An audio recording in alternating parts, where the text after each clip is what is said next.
Thank you for downloading this podcast from theoutdoorstation.co.uk. Number 357.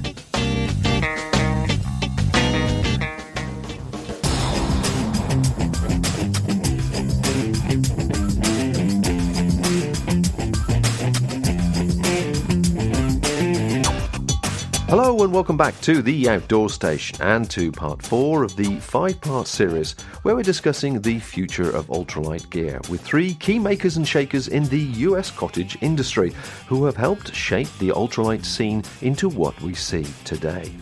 Part 1 and Part 2 was with Ron Moak of 6 Moon Designs, who has grown his manufacturing facility to meet international demand.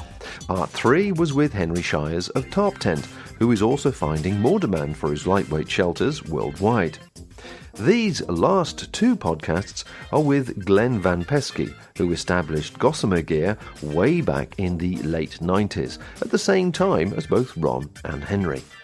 All 3 have seen massive changes in the lightweight outdoor scene since then, so as with my previous guests, I started by asking Glen for his observations as to the trends which have taken place over the years. I think we've seen a couple trends. One, on the cottage manufacturers, you've seen a number come and go, and actually a number of new ones. That's, to me, evidence that there's still significant interest in people lightening their pack loads, no matter what you call it, getting your pack load lighter so you can get out more or get out with less pain and get farther. And to me, the continued proliferation of gear companies making lighter and lighter and customized gear, and not just here in the U.S., but in Japan and other parts of the world, I think is evidence that there's continued interest in that. You've seen trends, obviously, of the mainstream manufacturers getting lighter and lighter. And I think you've seen some really more professional designs, more thoughtful designs, I guess, coming out of the cottage manufacturers. I know when we started, in 98 and in the first few years, there was some pretty crude stuff coming out, and it didn't matter. Everyone was excited and it was light and everything, but you're seeing some really polished stuff. I ordered a super light rain jacket from Z-Packs the other day, and just amazing for, as I understand, a relatively small cottage manufacturer. Just the quality of stuff is just amazing. I think that applies across the board. It does seem as if the design influence is being tempered correctly, should we say, towards certain cottage manufacturers or within certain cottage manufacturers making some of these products now. I think I mentioned when I spoke to Ron at the European Trade Fair, there were a couple of US cottage manufacturer companies there, and they're starting to slowly and gradually introduce a little bit more of the design element to suit the outdoors user who actually appreciates that part of the functionality of their equipment. Yeah, I think you're starting to see, and in my mind, that's one of the challenges moving forward. You're starting to see a little more, design flair or polish. It's hard to describe it, but to me, the challenge is, can cottage manufacturers make gear that's the quality and the design flair, some of the design features that don't necessarily add weight, but add to the overall look and feel of the product without adding weight, as I said, or affecting how it works. Things that can be done that don't, how do I put this, that don't have a weight penalty, but they make it look nicer. Everyone likes piece of gear that looks clean on you, that just works, and you can do that.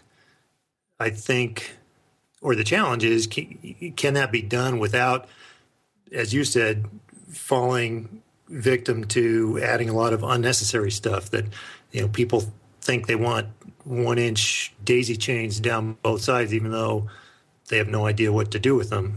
I suppose the comparison I have in my mind as we're talking is possibly the iPod.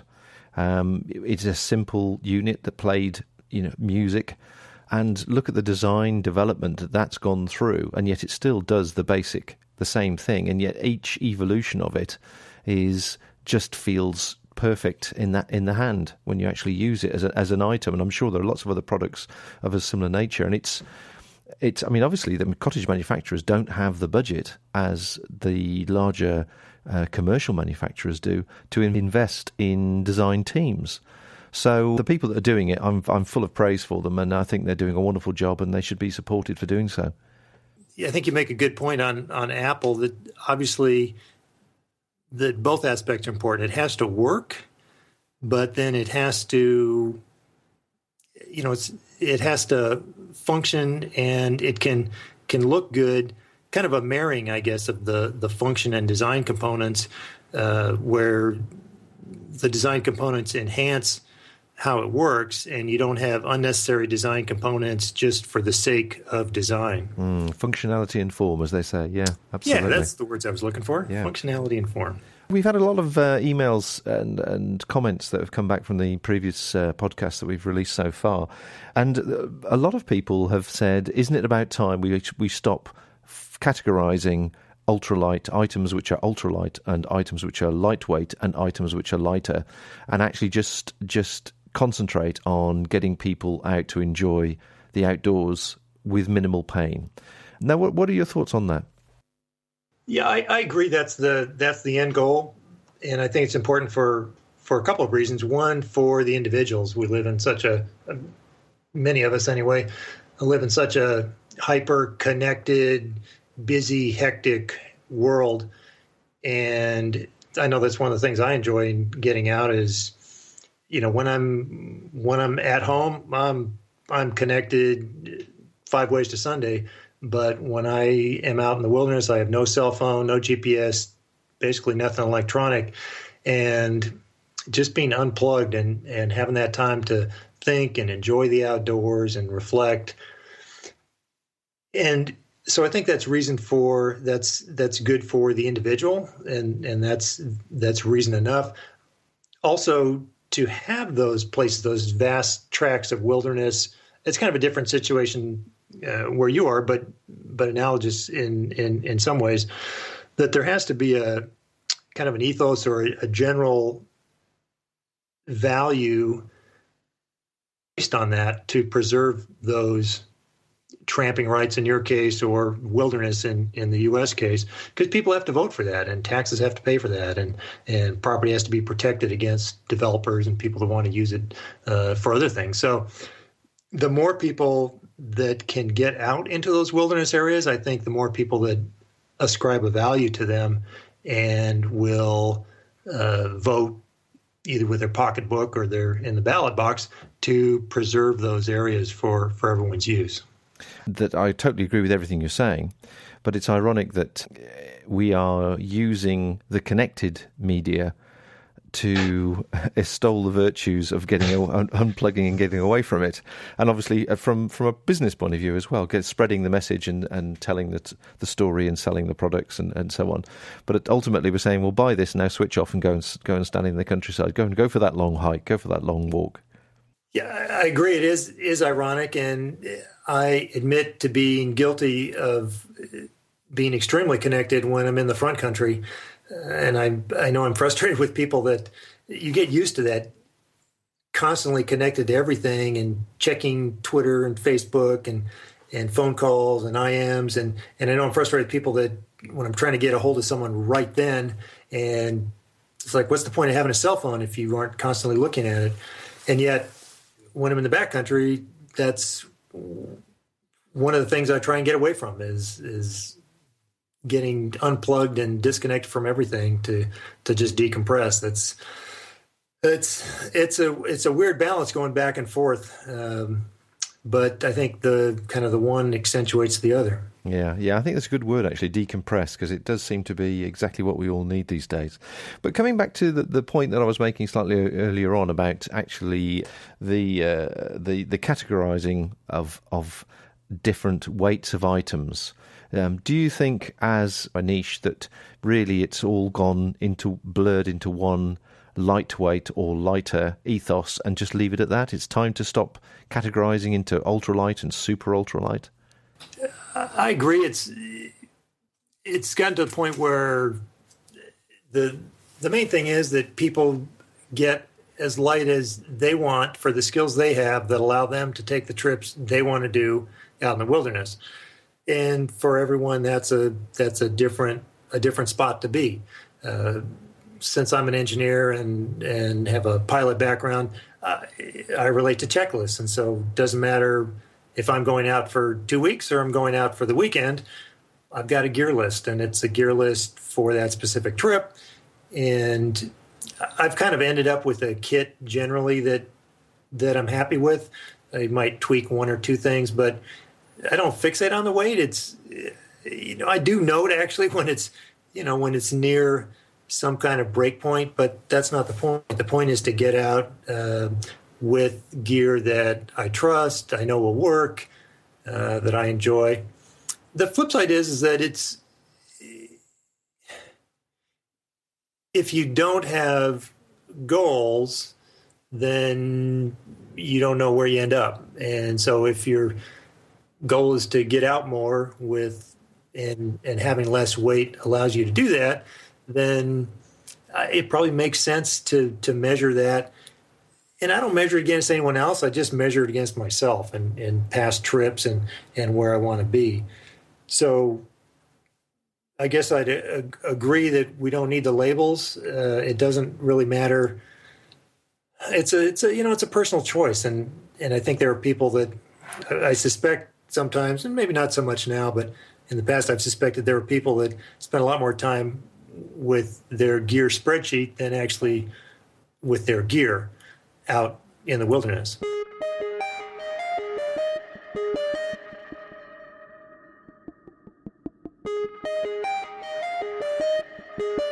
This is the Outdoor Station.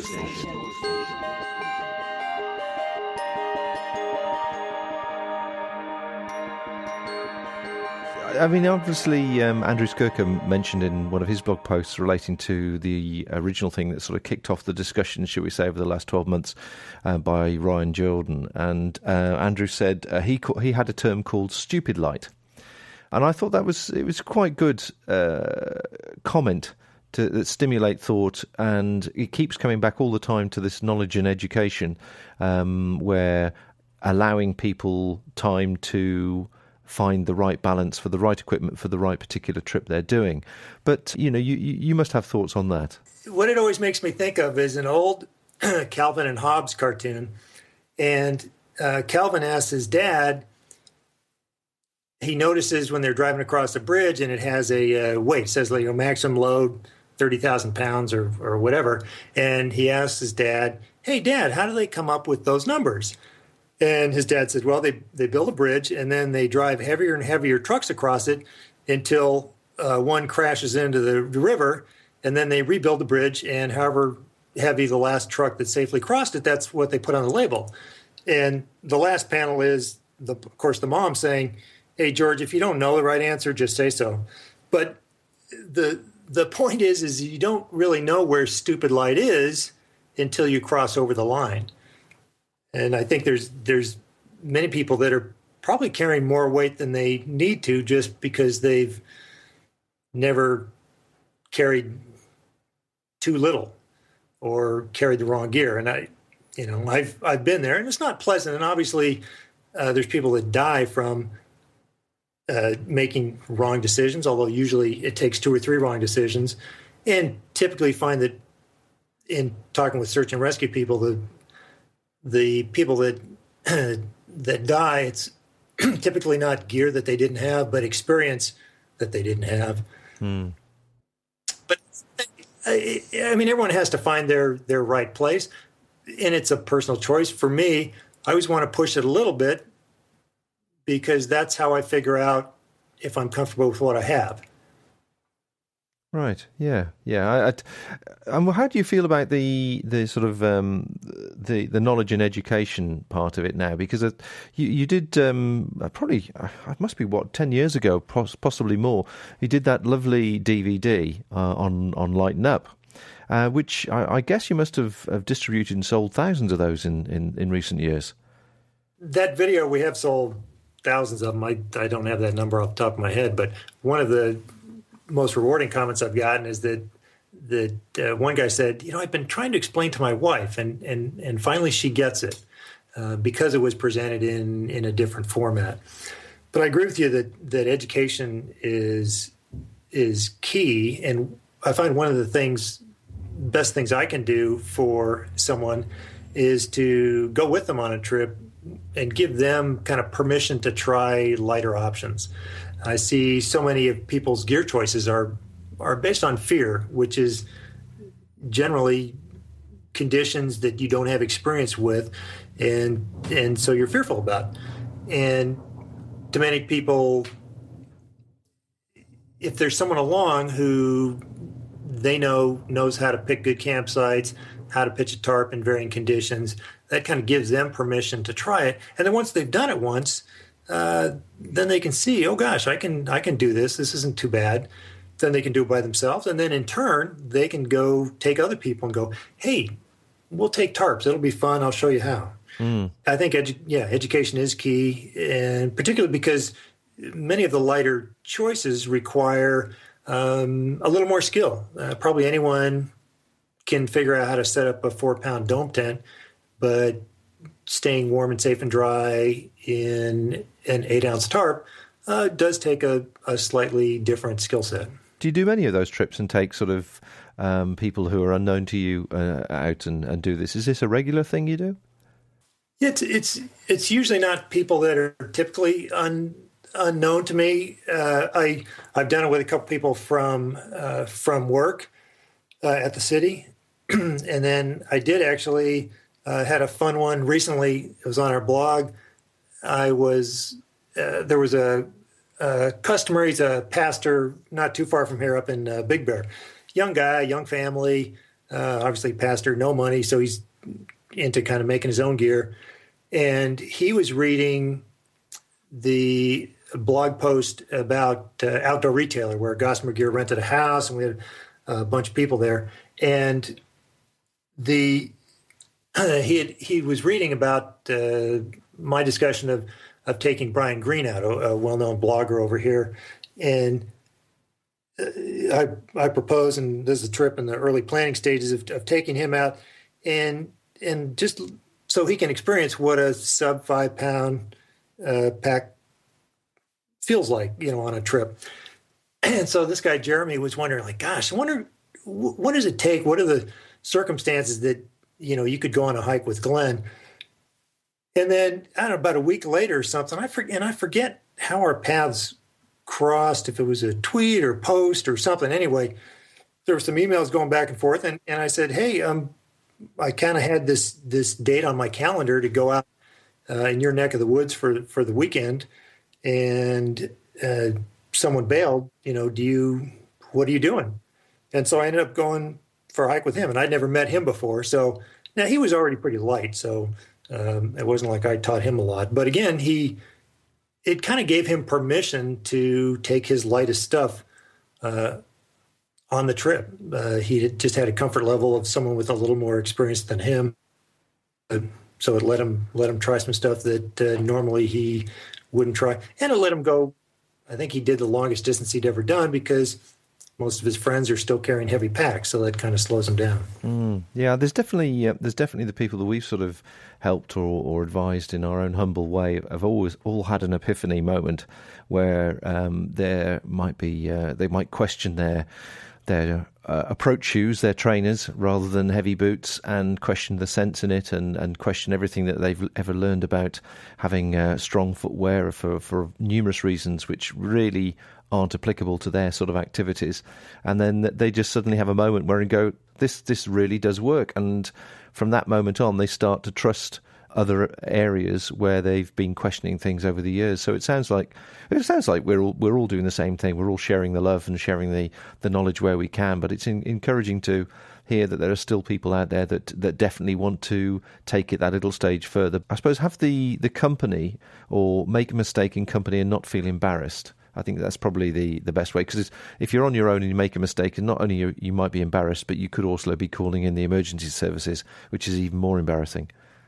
Right. And sometimes it's just that they would actually be fine by themselves, but it's just that fear, and having an old hand, someone with more experience, just gives them that permission, the factor of safety, as it were.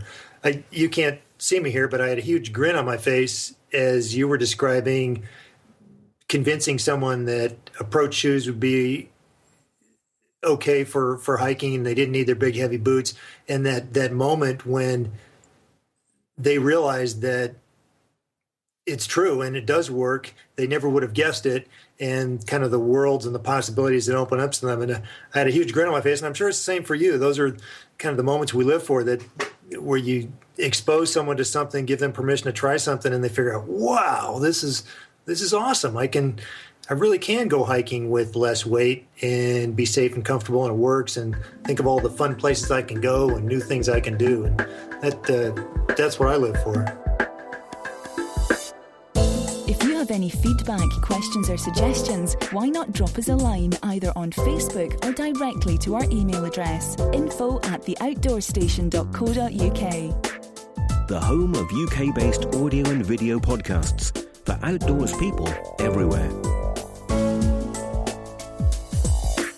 I certainly remember quite clearly my first times under a tarp, which I'd designed and sewn myself, and questionable about my actual sewing skills, and then the waterproofing skills, and then actually waking up halfway through the night going, I'm really enjoying this, and just rolling over and looking at the stars and thinking of all the times I've been inside a tent somewhere and I've just missed everything that was going on around me. Yeah, I was just actually had that discussion with someone this last week, and told them that I always ask people when they try a tarp to, give it 2 or 3 times, because if you're used to a tent, the first time you'll feel very unprotected. Although obviously it's, a thin wall of nylon isn't really protecting you. It's that illusion. It's keeping that scary outside out. But I said, you may find that after a couple nights, it flips for you, and you're more comfortable under a tarp when you can see what's going on. You're connected with the outside. Now it makes me more nervous to be inside a tent and not being able to see what's going on outside. I'm just so used to that connection. Well, certainly with your large open skies there and lack of light pollution, it must be wonderful to be out on the trail and get an eyeful of the stars at night. Yeah, it's nothing better than being above 10,000 feet and just cowboy camping, a couple guys on either side of you watching the shooting stars, talking about whatever. That's what I live for. Sounds like nirvana. One thing I'd like to ask you is, a lot of people are obviously, with the current financial climate around the world, are considering either developing their skills, starting a cottage industry themselves, if they don't have any particular work to do, as it were. They want to do something for themselves, which is, you can respect. But I think many people don't understand some of the dilemmas and issues and strains of starting a cottage industry and developing it into a size that will actually be rewarding financially. You've sort of ebbed and flows over the last, looking at the dates there, probably about 12, 15 years doing the involvement with Gossamer gear, and you quite openly tell people on your website how things have changed for you. But what would you say to people who are considering doing something like that now? I think there's always room for more. I think that people are continually looking for good ideas, and that the market will be expanding. I guess one thing that comes to mind is tramp light. I guess Colin Ibbotson, one of your countrymen over there, I think. Yeah. And I don't know him, but we had a couple of exchanges, and I'm probably not getting this exactly right because I'm kind of on the periphery, but he was making some awesome gear, and then, as I understand it, basically decided he didn't want to be in the gear business, and now he's out hiking full time. And I just thought that is a very smart guy. You know, he could kind of see where things were going and made what I think is a decision he'll be extremely happy with. That, you know, at some point you have to say, I don't owe everybody the chance to buy this particular kind of gear that I make, and I'm not willing to sacrifice my life and my ability to get out hiking to produce this gear for other people.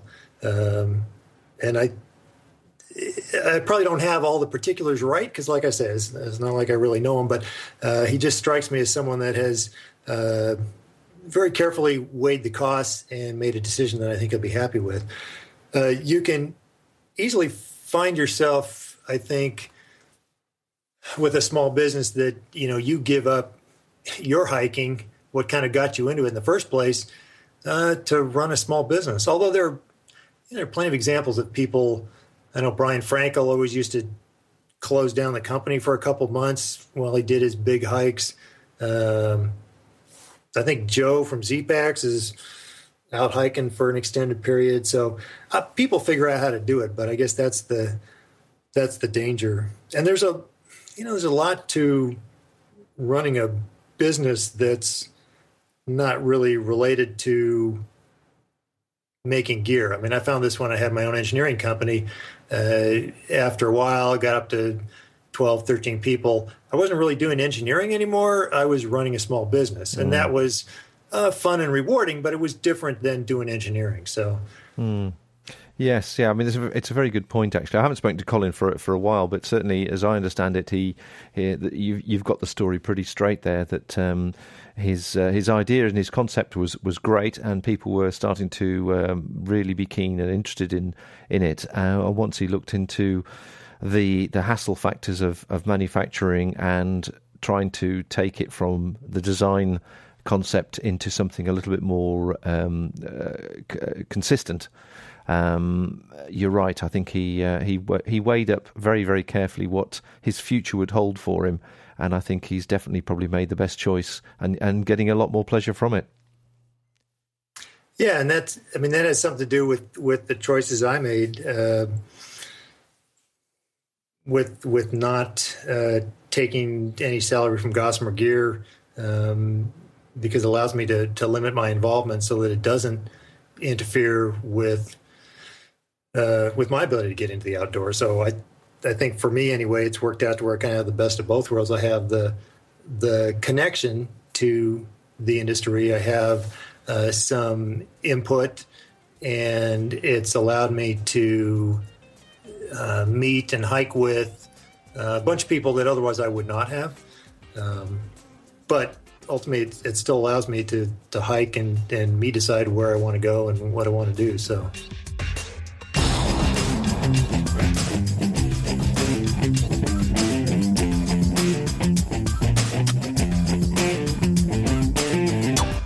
My thanks to Glen for taking the time to talk so honestly and openly about the subject in hand.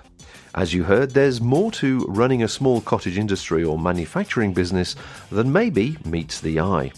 In part 5, the final one in this series, Glen tells us more about the original history of Gossamer Gear and some of the key life decisions he's had to make along the way. We also come up to date to where Gossamer Gear is now, of course, and have a quick look into Glen's bag to see what items he's paid for and actually uses himself. This series has had a lot of downloads, interest and feedback, so please do visit the Outdoor Station website to read a few. There you'll be most welcome to add your comments as well. Until next time, folks, stay warm in this current cold spell and have fun in the snow. Bye for now.